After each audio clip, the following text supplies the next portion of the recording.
สบายทุกคนมึงอีกที่พามาเบิ่งตัวแมวบ้านพวกเจ้าเป็นยังไงแน่กินแนวใดเนี่ยแมวบ้านเขามักกินหนอนแมวบ้านเขาโคตรมักกินหนอทุกคนแต่ว่าเอาอันกกไห่มันบ่อยากกินแต่มันกินใบเหมือนจังซี่นี่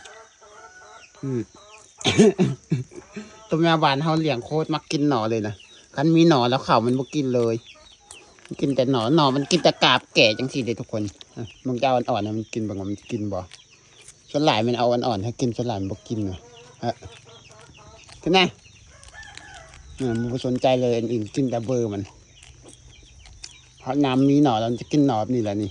ตัวแมวบ้านพวกเจ้าเป็นยังไงแน่แมวบ้านเราข่อยสลายมันมักกินหน่อแห้งคันมีหน่อแล้วมันบกินละเขาเลยหน่อมันยังบกขมเนี่ยมันก็กินคันมันขมเนี่ยมันบกินเลยขมก็กินแต่เบอร์กันแหละมันบกินได้กินก็แต่อันกินแต่เบอร์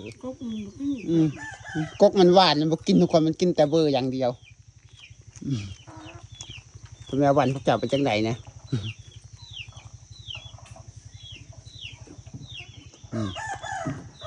แมวบ้านทำมันจะกินหน่อจักซี่